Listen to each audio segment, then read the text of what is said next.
So, ayan po, mga kalingap, mga kagaya, mga ka-ML. Welcome back to my YouTube channel, Maria Ligaya Vlog. At yun nga po for today's vlog, mga kalingap, ay ito po, bumili po tayo ulit ng materyales, para po dun sa pabahay po ng ating karpintero. Ayan, dahil magbibiga pa nga po ulit, doon po sa kabila po ng kanyang bahay. At yun, mag-update din po tayo, mga kalingap. Dandan po ya, kasi sira na po yung ating lalagyan po ng semento sa backride. Ayan, dandan po kuya. Ayan, so yun, tara po mga kalingap, samahan niyo po ako na mag-update sa atin po pabahay. Let's go.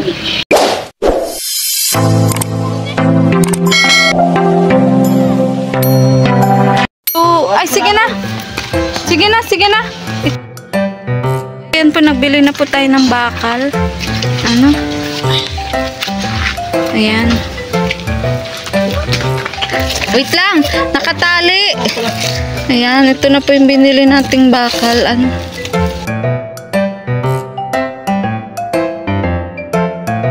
Oh, dali tayo. Ayan, ito na po yung binili nating bakal. At semento. Ayan po, mga kalingap. Ayan. At ito po yung hollow blocks na ilalagay po dun. Konti na lang naman po yung kailangan. Ayan, dalawang hollow blocks lang. Ay, hollow blocks, semento. Pumunat, may semento pa naman pong natira ng nakaraan. Tapos ito po, bakal. Ayan, para makapagbiga lang po. Ayan, dahil ito nga po. Ayan, nakapagbiga na po nung nakaraan. Kahit medyo maulan nga po. Naman po. Yun, inintay pa pong matuyo ng halos 2 araw, 3 araw bago po binakbak. At dito nga po sa part na to ay magbibiga pa din po mga kanina. Ayan, dyan po sa part na yan. So ito po, nilagay lang po muna pansamantala CR. Ayan, bubong po sa CR. At ito pa rin po yung mga kahoy na atin pong pinatistis, mga kalingap. Ayan, good lumber po ito. Magagamit po ito sa pagkabit po ng bubong. Ayan, marami po yan. Ayan. So, ayan po. Ito po yung karugtong po ng bibigaan po ngayon. Inuna lang po yung kabila. Ayan, kasi kulang po tayo sa kahoy. Kulang po sa semento nun. Kaya ngayon po bumili po tayo ulit. At nandiyan ka po. Ayan. At dito po magkakabit pa po ng hollow blocks.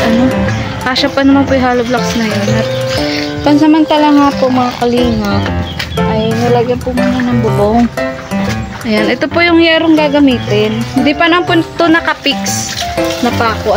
Bali, lang po yan yung kumbaga po kinabit lang na madali pong matanggal. Ayan po. So yun, ito na lang nga po yung natitirang alambre, kaya bumili din po tayo ng alambre. Ayan, at ito po, may side na din po yan. Lagyan po natin ng floor mat kapag okay na. Ito, magdadagdag din po ng hollow blocks dyan. At ito po yung dadagdagan po ngayon para dito naman po sa side po na ito makapagbiga. At may kabit na nga po yung bubong sa mga susunod na araw. Ayan, kasi yung biga po hanggang dito pa lang. Dito sa gilid na to wala pa. Ayan, at ito po, bali magiging mangyayari po is yung loob po ng bahay, half body na lang po. Nilagyan po ng kahoy na good lumber at tatakpan po natin yan ng mas maganda nga po kung hardiplex. Pero dahil yun nga po, pinagkakasya na lang po natin yung budget, na lang po mga kalingap, siguro plywood na lang na medyo makapal po doon sa manipis. Ayan, mula nga po yan dito sa labas hanggang doon po sa kusina. So ito na po yung loob. Ilaw po. Ayan, so ito na po yung loob nung bahay. May flooring na po, floor mata na lang din po natin yan. At dito pala po sa lababo, hollow blocks pa pala tayo. So kailangan pa natin bumiling hollow blocks. Ayan po. Dito po at sa biga. Yung dito sa dalawang gilid, di ba? Oo.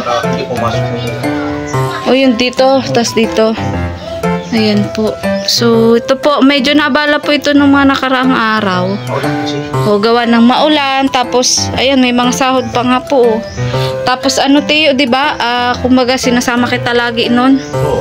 Ayan. Ano ka, pinasama ko. At wala po akong driver ay, wala din po akong alalay sa akin po mga. So, pansamantala, dito ka natutulog. Oo, dito. Diyan ka natutulog. Ayan. So, puti, nakakaya niyang alulod mo. Oo, dito. Natulog na dito. Kaya hanggang... Natulog. Diyan, Itong itim banda. na plangganang sira-sira, nilalagay ko dito. Linis po ni Tio sa kanyang higaan. Tapos, Ito po, bintana po ito. Ayan. So, doon sa kartabi, nilagyan ko ng plastic doon sa tulong. doon sa harap Tio. Oo, natulog yan dyan. Oo, para may matulugan ka lang muna. Ayan, ay grabe. Huwag ka mag-alala at paunti-unti. Ayan po ay, sana mapatapos na po natin itong pabahay ni Teo kasi may mga susunod pa po tayong project kung sakali. Ayan, so, yun po, maraming salamat po talaga kay Ate Laida. Ayan, at sa iba pa pong nagsishare ng kanilang blessings. Malaki, po talaga, kulang pa po ng materyales. Ayan. Malagay pa nga po dito. May natitira pa naman po kaming budget. Anong ilalagay mo dyan, Tio? Kung pwedeng ganito lang. Oo, ganyan na lang din. Ihap body ko dito. Mahap body mo pa ba yan? Ay, May sahig na? kung plywood. Ganyan, plywood na lang. Plywood na lang. Oo, at may kahoy ka pa naman. Dito, di lalagyan ko na ito dyan. Oo. Pero unahin ko na ito mamaya. Nakakadip. Oo, yan na unahin mo. Yung sa pagbigat, mainit. Pero unahin ko na yan mamaya. Ano lang ako. Oo. Hindi ko man makagawa, maaga pa naman. Oo. Ilang araw na nga ding umulan, di ba? Ay, para kayo ko yung mga pang-apat na ngayon. 4 araw ata. Tapos ilang araw kitang sinama? 2 ata. 2 araw, Ay, 3. 3 araw ko din po siyang naabala kasi yun nga, wala po tayong driver. Kaya yun po. Ito, bintana din po yan. Pansamantala po, tinakpan po muna. Yan. So, malapit-lapit na pong matapos. Konting-konti na lang. Sana po yung natitira po nating budget magkasya pa po. Ayan. Kasi marami-rami pang simento. Maulan nga kahapon. Sa hollow blocks. Ito po yung CR. Ayan. Malinis po ang CR ng ating Tio. Ayan. Tapos yung sobra So, pansamantalang hapon nilagyan niya po ng bubong. mga nakataling Pansamantala. hindi pa naman yan. Oo. Tapos yung sobra kong halo, binigay ko na dito. Ay siya, Tio. Tapos yung yero, kukulangin pa tayo sa yero. Kulang talaga ng hiro. Kaya nakapurma na bago kulang na hiro. Ayan. So, yun po sana po yung natitira po nating budget mapagkasya po natin. Di kumbaga yung dati mo, luma mo palang yero, tinanggal mo na. Oo. Buti nga napanday mo agad bago nag-ulan. Ay, hindi na inabot man ulan ay naghuros pa nga ito, nagpunta pa doon. Ay, iyo, Tio. Pinako ko itong tabi.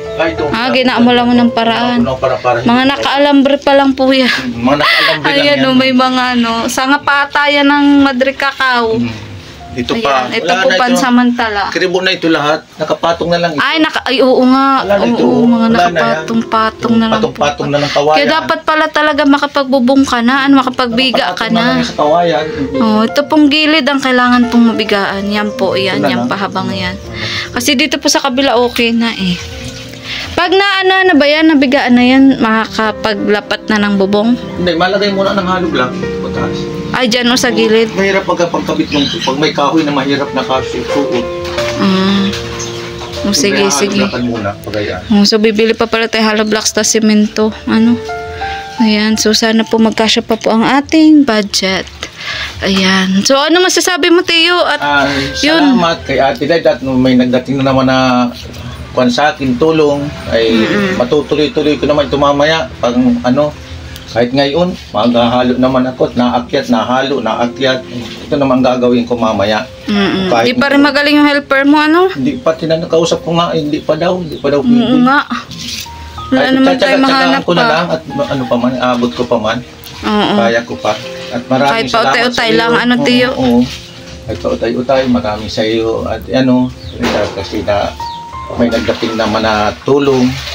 Ay maraming salamat. At Kay Sir Dong Roche, yan nagbigay din nyo ng 1.5 kay Sir Dong. Salamat kay Sir Dong. Nung nakaraan yung binili natin bakal. Salamat sa nagbigay. Ay, mayroon naman akong gagawin.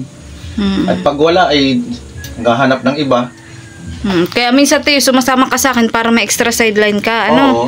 May pambili-bili din ng bigas, Oo. ng ulam, ano? Oo. Ayan, kasi nasama din po natin siya. Kada sama naman po natin sa kanya ay Sabiling nagkakaroon din po siya. At yun nga, di ba yung sa pag-flooring, naabala din kita ng pag-flooring kila Lisel, ano? Oo, ilang araw. Pero okay lang naman tayo. Ano, di 2 araw din yun halos. Oo, dalawa. Dalawa nga. Kasi, Pero kumbaga, malaking tulong din sa'yo kasi Oo. nagkaroon ka ng pambara budget. Ano? Ayan. So, yun po sana po, ano? Ayan, sa mga nais pong magpatid ng tulong, ayan, kusang loob po. Ayan, na may sobra-sobra pong biyaya, ay pwede nyo po akong kontakin. Pwede nyo po akong kontakin sa aking Facebook page, Maria Ligaya Vlog, at sa aking Facebook account, Joy Karamuan Balse. Palalabas po yun sa ating screen. Ano? At yun, dahil ang tulong po na ipapaabot nyo po ay yun, makakarating naman po sa ating pabahay. Ano? Dahil marami-rami pa nga po. Baka may budget pa po, pero hindi ko po sure kung kasya na po yun o ano. Ayan, kaya yun po, maraming salamat po sa patuloy nyo pong panonood, sa hindi po pag-skip ng ads. Ayan, maraming salamat po. At yun, sana patuloy nyo lang din po suportahan ang aking YouTube channel, Maria Ligaya Vlog. Pati na rin po ang aking love team na Bercel. At yun, maraming salamat po kay Sir Erwin, Sir Erson, Ate Laida, Tita Ellen, ayan, at Sir Dong Roche, at sa anonymous sponsor na nagtitiwala po sa akin, ano, nag-sponsor po sila sa iba ko pong mga beneficiary, gaya po ni Aiba, ni Bernie, ni Lisel, ni Dennis. Ayan. At yun, sana po si Candila Girl po, ano, ay yun, mapansin din po natin, matulungan din po natin siya. So, yun po ang update dito po sa ating pabahay. Ayan. So, malapit-lapit na nga po, mga kalingap. Ayan, konting-konti na lang. Ito po yung balkon. Lalagyan na din po yan ng upuan. Ano? Paano lang yan? Ayan, paunti-unti lang po. Ayan, dahil Upuan na yan. yun po, sumasama din po kasi ang ano, ang panahon. Ano, kaya yun. Yun, maraming salamat po. Sana po ay tulungan nyo po ako na mapatapos din po ang pabahay na to. Ano, dahil kung hindi rin naman po dahil sa inyo, sa inyong panonood, sa hindi nyo po pag-skip ng ads, ay hindi ko po basta makakaya din po ang lahat ng ito. Ano, dahil ang pagpapabahay nga din po, hindi po basta at lakasan din po ng loob. Pero sa totoo lang nga po, nag-upisa po ang pabahay na to doon po sa pagdagdag nga lang po sana ng materyales. Ano na, ano po, na meron si Tio. Hanggang sa yun po, nag-share na rin po ng malaki-laking halaga si Ate Laida. At si Sir Dong Roche, kahit sa kaunting halaga ay nag-share din po. Hanggang sa yun, naging ganito na nga po. Ano, at natawag na nga po natin na pabahay. At yun nga po, ngayon po ay tinutuloy pa rin po natin. Ano, tumutulong po rin naman po ako, nag-share po ako sa abot po ng aking makakaya. So, yun po. Muli po, ako po si Maria Ligaya Vlog. Ayan, sana patuloy nyo na din po suportahan ng ama at founder po ng Team Kalingap na si Kuya Bal Santos Matubang at Edna Vlog, Kalingap Rab at ang buong Kalingap team. Ayan, lalong-lalo na po ni Kalingap Tata at ni Vincent Caliada. Dahil wala po kaming ibang hangad kundi po ang makatulong po sa kapwa. Sa abot lang po ng aming makakaya. Ano, so sa ngayon po ito pa lang po yung naabot ng makakaya ko. Ayan, kaya yun po. Maraming salamat po sa inyong pangunawa din. Ayan, thank you so much po. Hanggang dito na lang po ang vlog na to. Sana po sa susunod po nating vlog ay okay na po, may bubong na, ano, na maayos at may dingding na rin po sana itong ano natin, pabahay. So goodbye po and God bless. Muli po ako po si Maria Ligaya Vlog, ang babaeng kahit may problema, maligaya. Bye-bye.